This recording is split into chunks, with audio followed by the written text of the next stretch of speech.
Bonjour à tous, bienvenue sur FM6. On va continuer la modélisation de notre pneu. Donc entre temps, j'ai eu la chance de tomber sur cette photo, donc qui va nous aider beaucoup à tous à réaliser le pneu, puisque là c'est un 125 R400, à réaliser le pneu avec son marquage parfaitement conforme, pour ceux qui veulent le faire évidemment, et pour ceux qui auront un processeur suffisamment puissant pour pouvoir rajouter ce marquage. Autrement, simplement vous le diminuerez, vous éviterez éventuellement le marquage 125 R400 ou le logo, parce qu'on va également réaliser le logo. Pour le logo d'ailleurs, à ce sujet, avant qu'on commence la modélisation du logo, je vous invite à télécharger Inkscape, donc, qui est un logiciel qui va nous permettre de fabriquer des logos. Je vous ferai voir ça donc à la fin de ce tutoriel là. Donc je disais, on va pouvoir refaire complètement le pneu correctement. Bon, la seule chose qu'il va falloir faire, c'est recommencer la bande de roulement pour qu'elle soit plus épaisse. Alors vous le faites ou vous le faites pas, c'est comme vous voulez. En même temps, on va apporter quelques correctifs, puisque dans la bande de roulement que je vous ai donné en téléchargement, le tronçon, il y a deux vertices qui sont pas liés. Donc on va revoir ce petit problème pour la liaison. Et puis on va modéliser donc les flancs du pneu, donc ça va donner ça. On va voir ça, donc voilà. Donc là, j'ai déjà fait une première fois. Donc voilà, on obtient ce marquage-là, qui est le marquage réel. Et puis, je vous expliquerai éventuellement. Alors là, c'est le premier pneu que j'avais fait, que vous avez pu avoir en téléchargement aussi. Donc là, on voit que le marquage, je l'ai fait évidemment, je ne l'avais pas en réalité, donc je l'ai fait grosso modo. Et le logo qu'on va faire, voilà, c'est ce logo-là, le logo Michelin. Et on va le réaliser donc avec Inkscape. Donc ça, je vais fermer cette fenêtre. Je vous ferai voir également par la suite comment pouvoir faire tourner cette roue comme ceci, sans qu'elle tourne dans tous les sens. C'est un peu le problème quand on anime ce genre de truc là, des cercles comme ça, pas qu'ils tournent dans tous les sens après. Il faut procéder dans le bon ordre. Je vous expliquerai ça aussi prochainement. Bon, ça, je vais couper cette vidéo et puis on va passer à notre modélisation et on va revenir sur le tronçon. Je vais fermer ça aussi, ça ne sert plus à rien. Excusez-moi.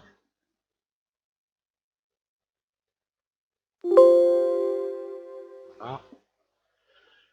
On va revenir sur le tronçon et recommencer donc le tronçon en l'épaississant un peu, puisque par rapport à la photo, ça manque d'épaisseur. Et puis on va régler le problème que je vous ai énoncé précédemment. Alors voilà, le problème se situe ici.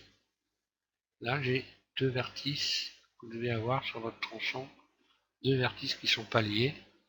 Donc il va falloir les lier. Mode transparent, c'est vous sélectionnez comme ceci les deux et vous allez les fusionner.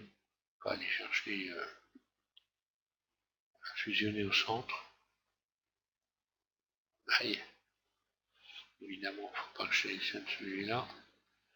Fusionner au centre, donc je recommence.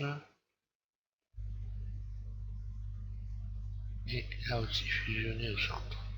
Voilà. De là, tout est lié, il n'y a pas de souci. Je désélectionne tout, surtout il faut y penser. Et je vais me remettre en vue, comme ceci, pour élargir donc la bande de pneus, l'agrandir un petit peu. Alors, je sélectionne tout. Donc on recommence comme, attention, rien sélectionner en haut surtout, l'abaisser. Et ici, poignée de déformation, pour retrouver les angles ici corrects, vous élargissez légèrement. À partir de là, la bande tronçon est bonne. Ensuite, on va recommencer comme on a fait, donc je reviens en mode objet. Je rajoute tout simplement un cercle, puis rotation R, je clique gauche, je lâche, ici je tape 90. Bon là je vais plus vite, parce que sur Y, surface, puisque vous avez déjà la première vidéo, donc là, qui devrait normalement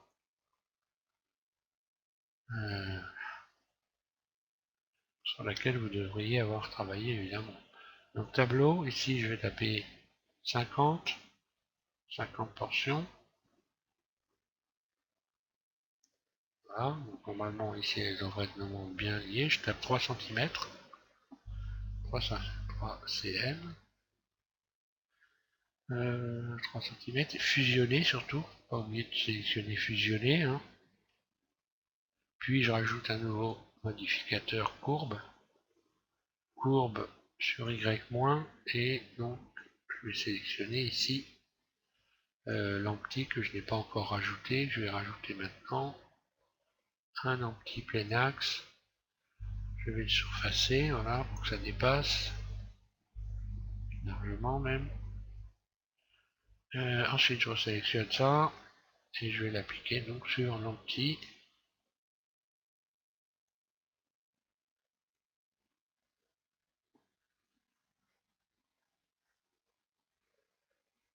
Tiens, tiens, tiens, tiens, tiens.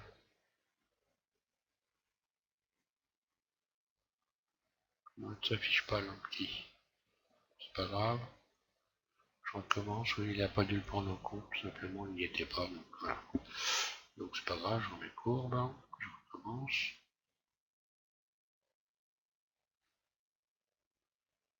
C'est bien, c'est pas un cercle de Bézier, j'ai dû sélectionner, bon bah c'est pas grave. Allez, on va transformer ce cercle-là en cercle de Bézier.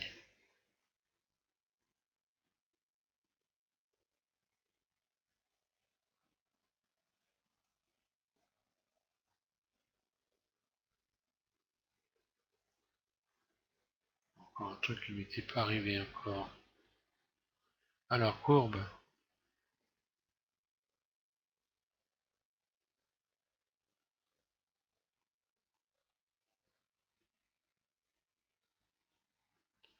On recommence tout.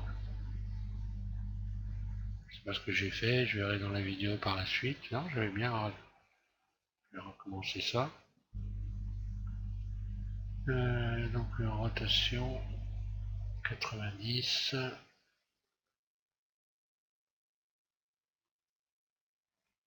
Sur Y, surface. Je sélectionne mon courbe. Oh ouais, je sais pas ce que j'ai fait, bon, enfin, peu importe. Et puis donc sur Y, et là c'est pareil, je vais recommencer. Je sélectionne ma courbe, mon cercle de Bézier, surface, je réduis, surface, j'appuie sur Shift en même temps pour descendre légèrement, et je me rapproche au plus près pour la jonction.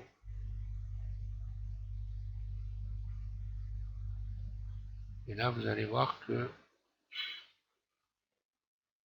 voilà. Une fois qu'on a fait ça, il va falloir aller contrôler que tous les vertices ici sont bien liés. Et normalement, ça ne devrait pas être le cas. Donc c'est une petite erreur de fabrication. Bon, on me pardonnerait, hein, parce que là, sur ce tronçon, il doit y avoir au moins 200 heures de travail. Donc déjà, vous avez la chance d'avoir ce tronçon. Alors, même s'il n'est pas complètement parfait, il existe. Et les collecteurs, vous pouvez me croire. Donc, je vais appliquer, hein. J'applique ici, j'applique et je ramène ici. Donc ma bande comme ceci, je vais aller contrôler si la liaison ici c'est bien faite. Et on voit que non. Alors bon, pour faire finir cette liaison, vous sélectionnez ici la ligne complète. Alors normalement, celle du dessus, elle se sélectionne entièrement, hein. Je vais mettre en mode transparent, ça va bien voir.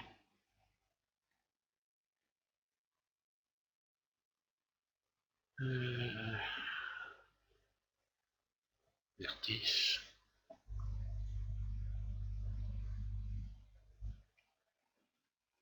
Là on voit que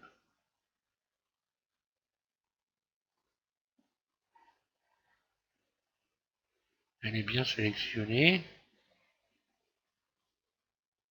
Je vais juste ici donc ici cliquer sur cette icône.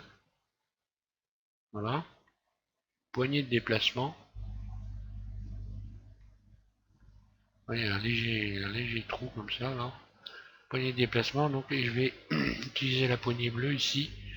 Et puis donc en même temps Shift. Et je vais abaisser légèrement et lâcher pour souder l'ensemble.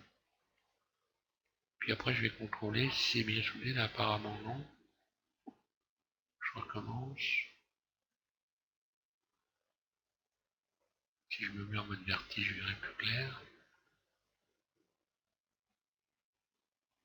Normalement, là ça va être soudé.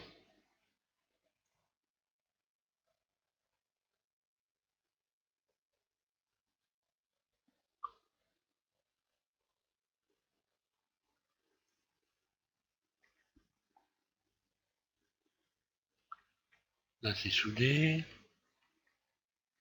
Il n'y a que là où ça se soude pas, parce que là il y a un petit décalage. Donc je vais simplement sélectionner les deux. Vous voyez, là, un petit décalage à ce niveau-là. Et puis je vais les souder comme ça ici. Les fusionner.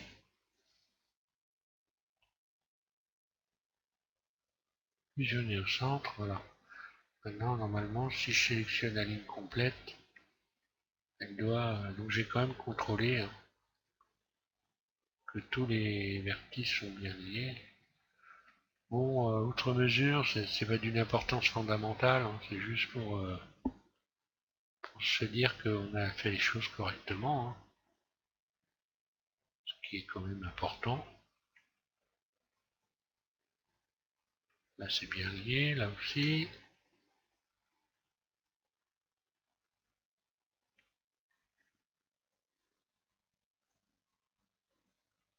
Voilà, là, il n'y a pas de problème. Et normalement, il devrait y en avoir aussi plus au-dessus. Hein. Quand même, je vais aller contrôler. Toujours contrôler. Si les liaisons sont bien faites ici, oui. Alors si là elles sont bien faites, il n'y a pas de problème. Hein. Ah,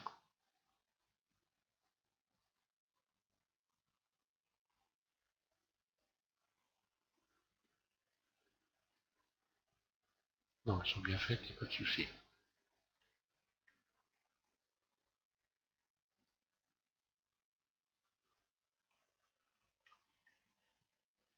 Non, c'est bon.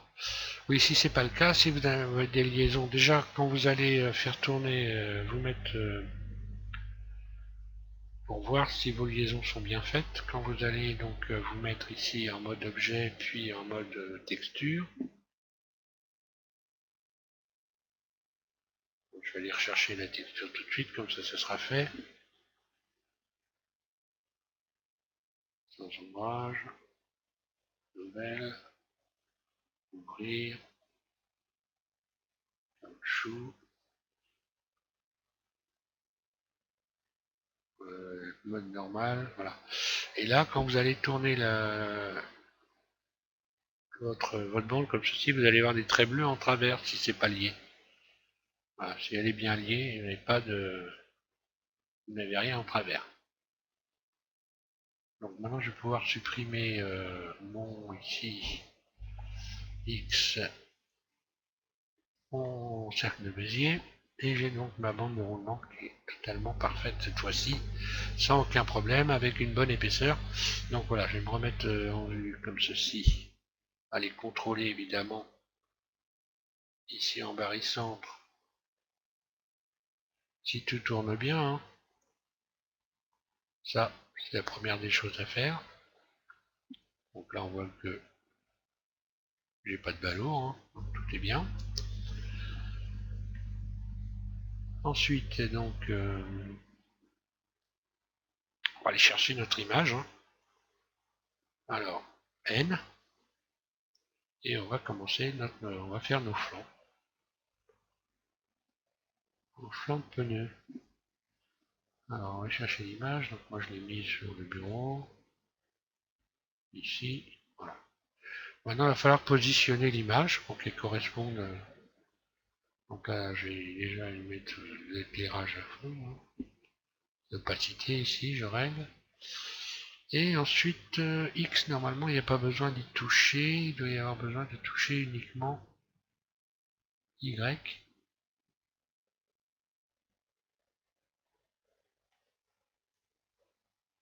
Voilà, il suffit de positionner.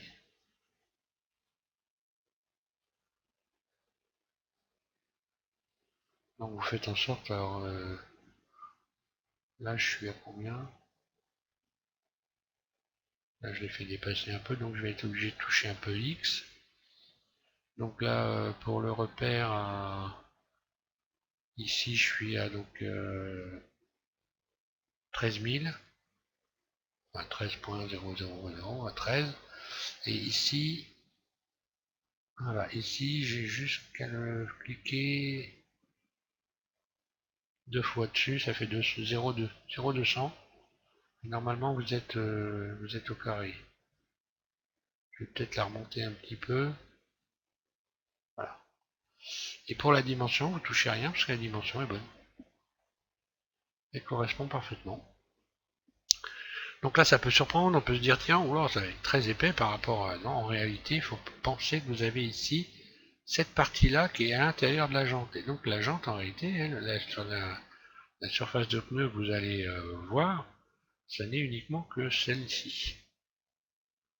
Voilà, qui correspond à peu près dans la jante entre le bord et la partie la plus élevée, la plus grosse qui est élevée. Je vous ferai voir ça après. Donc on va maintenant procéder à la réalisation des flancs. Bon alors vous allez pouvoir ajouter déjà un empty pour commencer. Oui mais moi je l'ai déjà puisque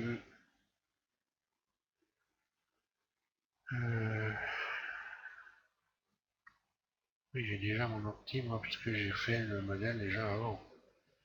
Donc vous rajoutez un empty et vous surfacez. Donc alors, je vais le supprimer pour bien faire les choses dans l'ordre. Voilà, je supprime mon empty. Donc curseur au centre pour être certain.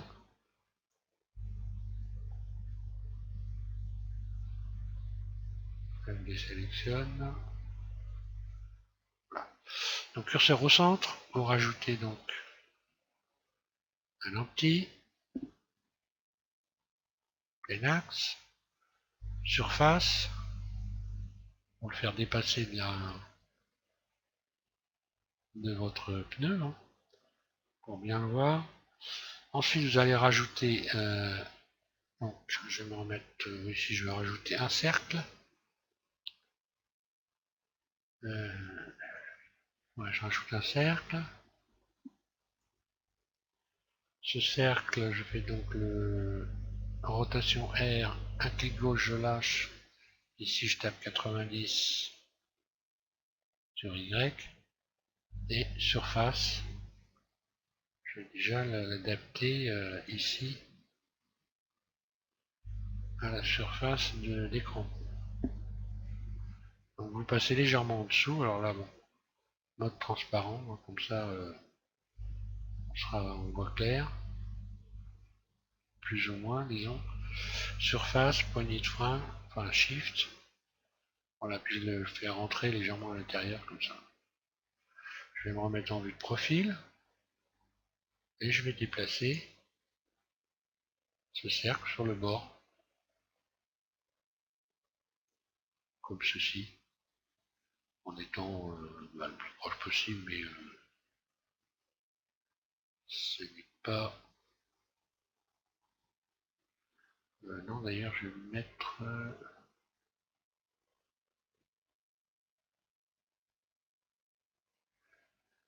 ouais, je vais les épaissir après.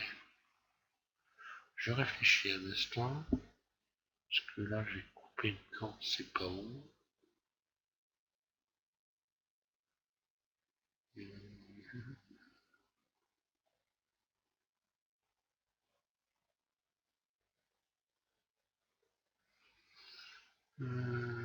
Ouais, ouais, Donc je vais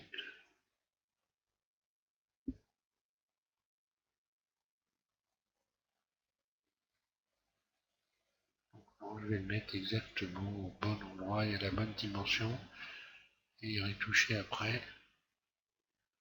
Donc là, dans vos surfaces, donc le mode Paris-Centre, surface, et vous emmenez votre cercle au bord ici et on révisera après.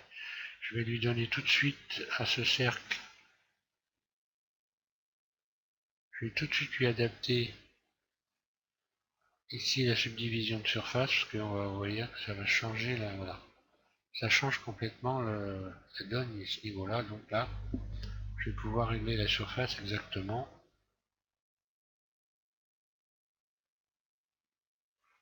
Et venir au bord des crampons. Là. Comme ça, je suis sûr des bien. Alors, on va avoir donc on va lui appliquer à ce cercle l'effet miroir. Donc modificateur, miroir. Ici, vous sélectionnez Anti. Vous avez donc le cercle qui apparaît de l'autre côté. Et troncature. Troncature. Allez. Ensuite, on va emmener tout ça en mode Edit.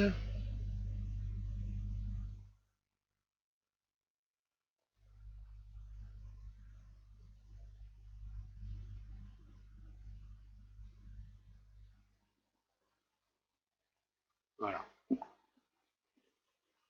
Je vais pouvoir même cacher carrément H pour la première partie. On va cacher ça.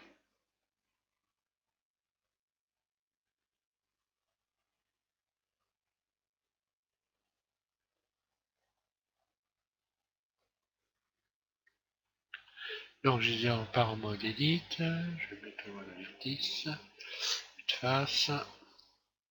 Et là, extrude.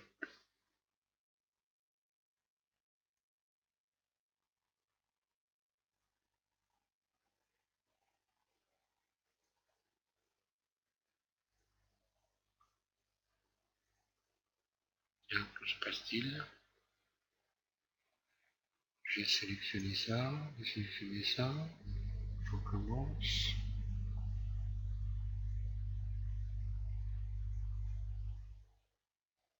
Voilà. Parce que j'ai fait mon peu. Donc j'extrude cette première surface pour aller le coller sur l'outil. Maintenant je vais pouvoir faire revenir en mode objet et puis faire Alt H, voilà. Et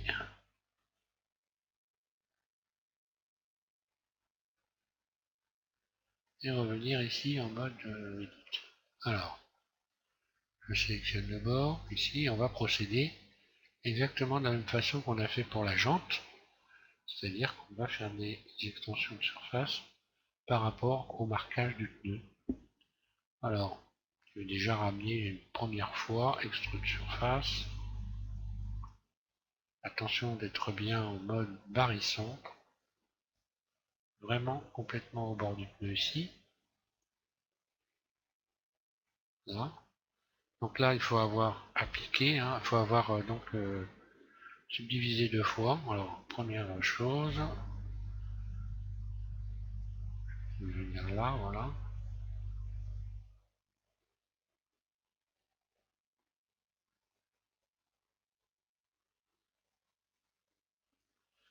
Extrude surface, je reviens englober ici ce petit bord là. Puis extrude surface. Ici une première surface, je vais mettre en mode transparent, on verra mieux.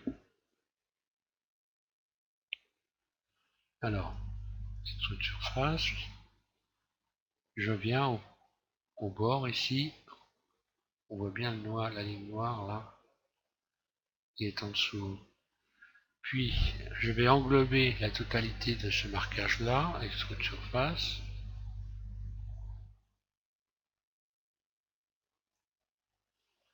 Puis une nouvelle fois, extrude surface. Je viens ici au bord.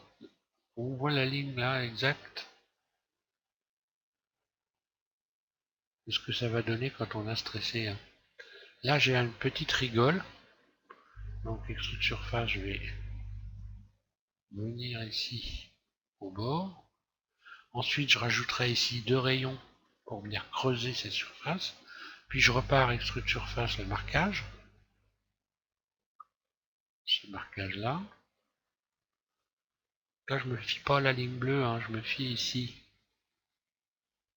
Pour être sûr d'être parfait. Extrude surface. Donc là j'ai cette grande surface là. Ensuite j'ai ce marquage là.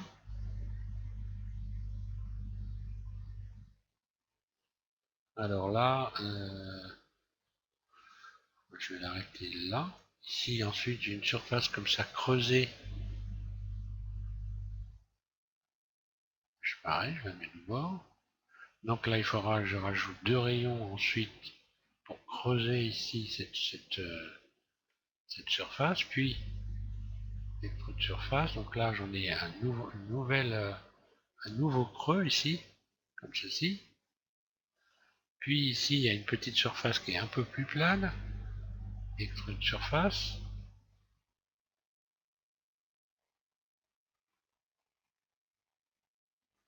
Là il y a un tout petit bord.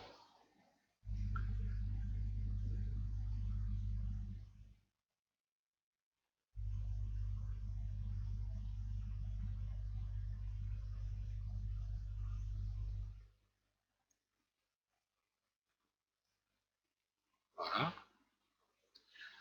Et ensuite il y a le bord du pneu, on rajoutera donc extrude surface. Voilà, je le ramène exactement là. Et ensuite on rajoutera ici un rayon pour créer un gonflement. Donc ça vous donne ça dans la totalité. Voilà, dans la totalité ça donne ça. Alors, on peut commencer par exemple, on va commencer un peu en bas puis un peu en haut. Alors je disais, on a ici cette surface qui rentre, on n'y touche pas pour l'instant. Ici, on a un petit bord qui est ici, donc ce petit bord là, je vais le marquer maintenant.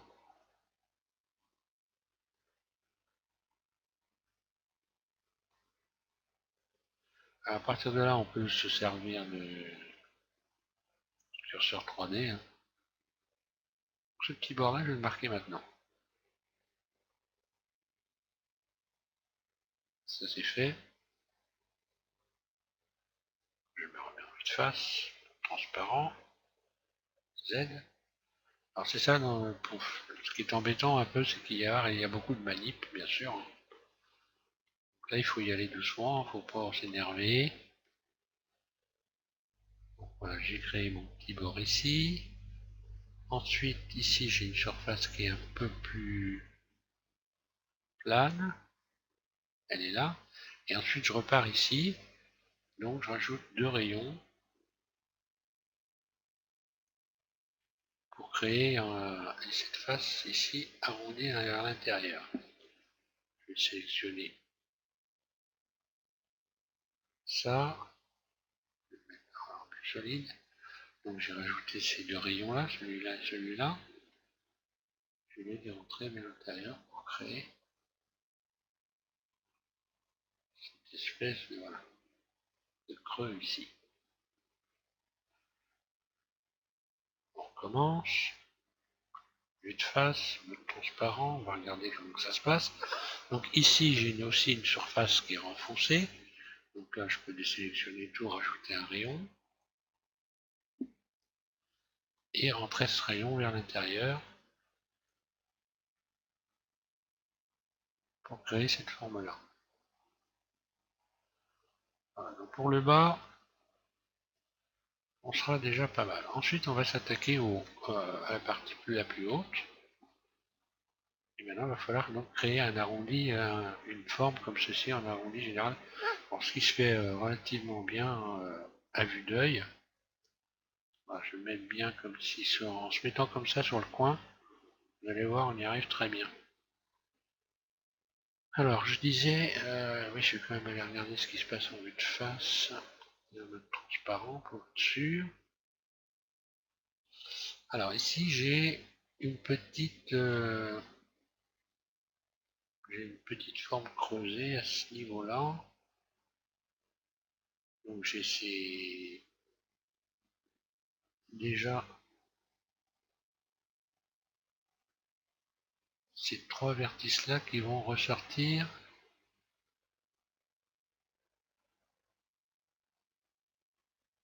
Non, ces deux vertices-là. Donc ces deux rayons plutôt. Je vais commencer par tirer ces deux rayons.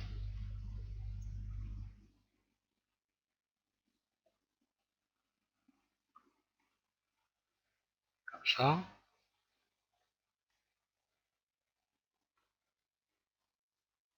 Je vais me remettre en vue de face, transparent. Allez. Alors, ensuite, je vais pouvoir donc, là j'ai tiré ça, donc là je vais pouvoir sélectionner ce rayon-là.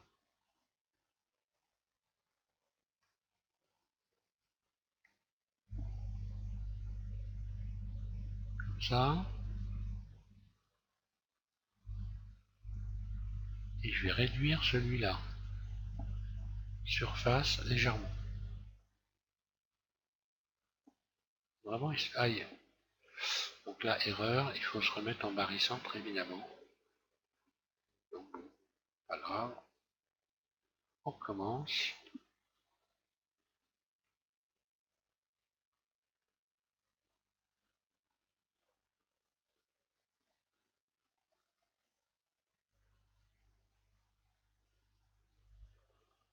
Donc je disais, je vais sélectionner celui-là.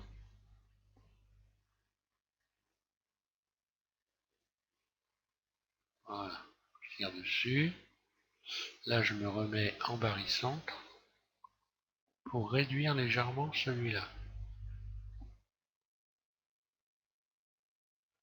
Voilà.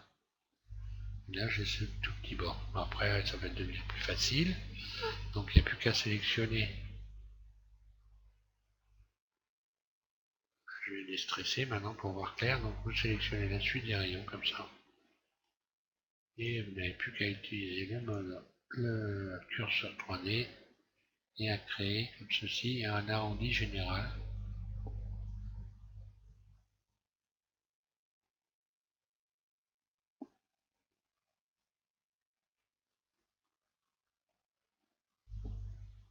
Donc, c'est ce que je vous disais, en se mettant à vue d'œil, comme ça, on arrive assez bien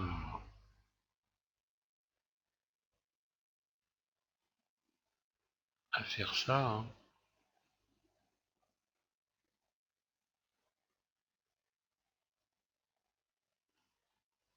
Alors, attention à ne pas faire un truc trop gonflé. Hein. Non, là, je vois que je peux charger la bulle.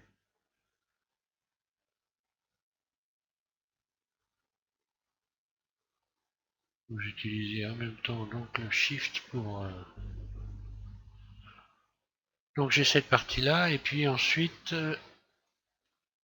ça va commencer à diminuer, là. Ah, là, ça me donne ça. Et à partir de là, on va commencer un peu à réduire. Donc à ne plus aller...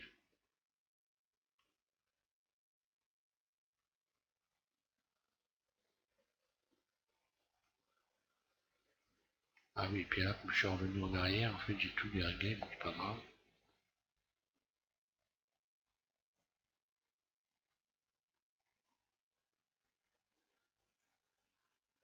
Donc là, on doit avoir la grande partie ici qui est arrondie vers l'intérieur.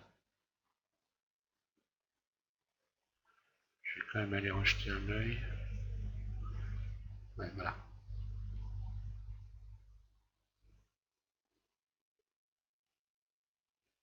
Voilà le fait de revenir en arrière, mec. Donc là, j'en suis là, là.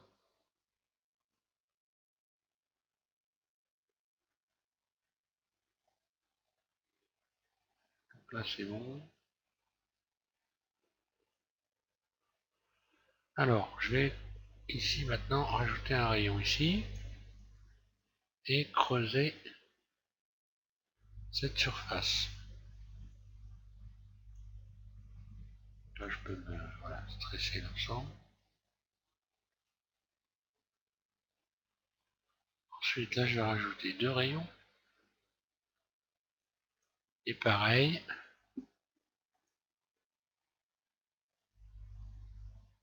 je vais creuser cette surface.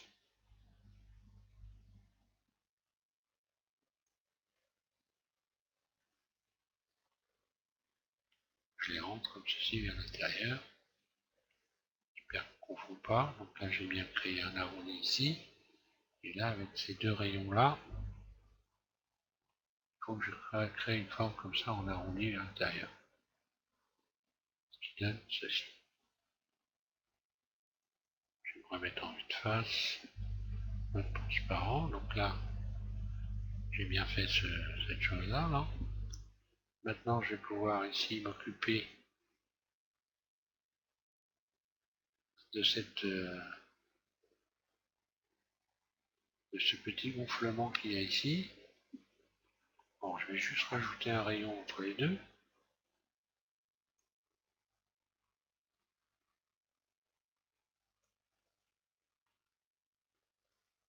Et puis, tirer dessus.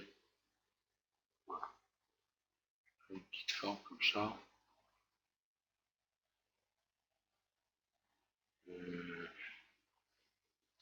C'est un décalage apparemment. Oui, c'est un décalage, donc je n'avais besoin en réalité que de décaler. Mais bon, c'est pas grave, j'en sélectionne tout ça, et ça aussi. Voilà, je vais oublier de créer. Voilà, je vais simplement créer un décalage. Donc, je ramène ici. Et ensuite, je vais pouvoir sélectionner ici le bord, faire le bord intérieur. Donc, extrude vers l'intérieur. Donc là, on voit que quand vous regardez un pneu, c'est quand même relativement conséquent, hein, cette épaisseur-là. Puis extrude surface. Alors là, barycentre vers l'intérieur. Voilà. Je vais pouvoir maintenant restresser le tout pour voir ce que ça donne.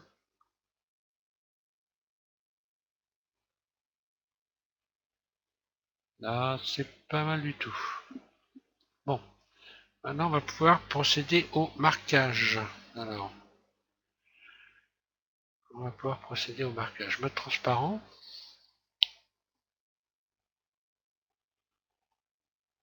Alors, ici on voit 5 hauteurs. 1, 2, 3, 4, 5. Donc à cet endroit-là. Donc là je rajoute 9 rayons. 9 rayons. Voilà. Je désélectionne tout A. Et je vais sélectionner ici un rayon tous les deux. Ce qui vous donne comme ceci 5 rayons sélectionnés. Puis ici, curseur 3D, je vais légèrement, avec la poignée de frein, faire le marquage comme ça. Je me remets en vue de face. Transparent, on voit que là, sur cette surface-là, c'est pareil, j'en ai 5 aussi. Donc je rajoute 9 rayons, pareil.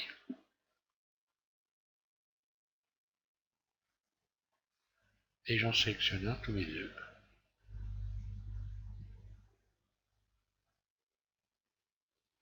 Et là, évidemment, en tirant dessus, ils vont être légèrement plus gros que ceux du dessus, évidemment. Ce qui correspond parfaitement à la photo. Je reviens en vue de face.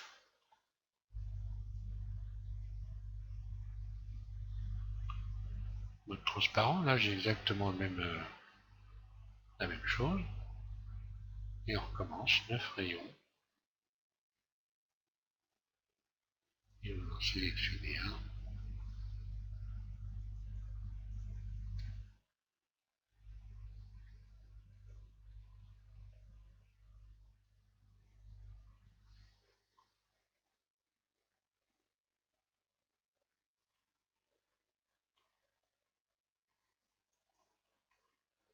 Donc là ça me donne ça.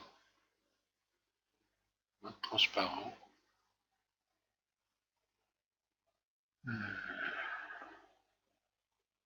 Et puis à partir de là, on peut être pas trop mal. On va aller jeter un œil là-dessus.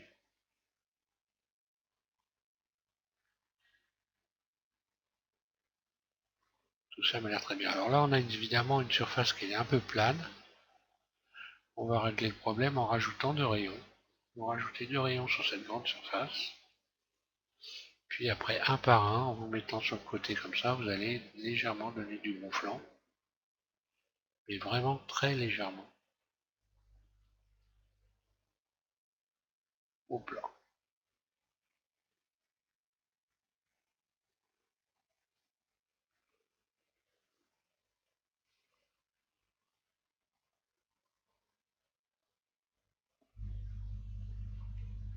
Un petit peu de gonflant sans exagérer. Éventuellement, je vais le faire glisser celui-là. Double G. Voilà.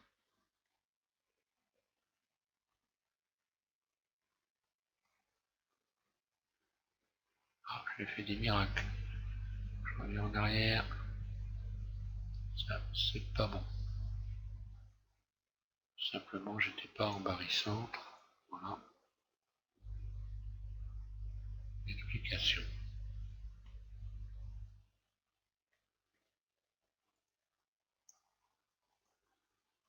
Curseur 3D. Je le déplace très légèrement. Voilà.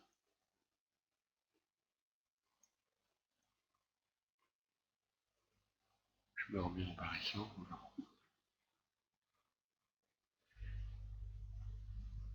Et voilà ce que ça donne. On va se mettre en mode matériaux. Donc évidemment, je vais y attribuer, le même matériau que le pneu. Ici, et directement là. Sur le matériau. Voilà ce que ça vous donne.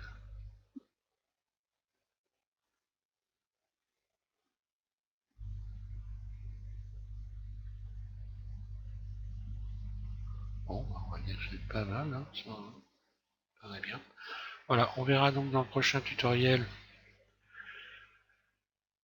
comment réaliser le logo. Donc, je vais vous télécharger donc Inkscape. Alors Inkscape, je vais vous faire voir grosso modo ce logiciel. Et puis vous allez télécharger également la portion de pneu, ici la photo, que vous allez avoir sous cette vidéo pour pouvoir réaliser le marquage. Inkscape, voilà, c'est ça, c'est ce logiciel-là. Hein, c'est avec ce logiciel-là que je fabrique les logos. Je vais vous faire voir ça. Donc je n'ai pas utilisé de texte. En fait, j'ai pris le texte réel, le logo réel, et avec ce logiciel, donc vous voyez qui est ici, donc Inkscape, hein, que normalement vous auriez dû télécharger puisque je m'en suis déjà servi, mais bon, pour ceux qui ne l'ont pas fait, il est gratuit. Hein. Donc INKSCAPE, Inkscape, et vous le téléchargez, il est gratuit. Et donc ce logiciel vous permet de faire donc des images au format vectoriel, c'est-à-dire parfaites. Donc ça peut servir pour beaucoup d'autres choses, vous verrez. On pouvait faire des polices de texte aussi pour ceux qui ont envie de s'amuser. Par la suite, c'est un excellent logiciel et il est gratuit. Donc profitez-en. N'hésitez pas à le télécharger surtout. Et sur le site, évidemment, Itscap. Voilà. Pour éviter les problèmes, il vaut mieux aller télécharger les logiciels sur les sites qui les fabriquent. Comme ça, vous êtes sûr de ne pas avoir de soucis. Voilà, je vais m'arrêter là donc, et puis je vous invite à suivre le prochain tutoriel. On va installer les logos. Et puis je vous ferai voir comment aussi donner exactement la forme du pneu au logo pour qu'il s'adapte parfaitement éventuellement. Si vous avez des pneus qui sont très arrondis ici, ça peut arriver, ça peut vous servir. Là, c'est pas le cas, mais bon, on le fera quand même. Voilà, merci encore, bonne modélisation à tous et à bientôt sur SVM6, merci.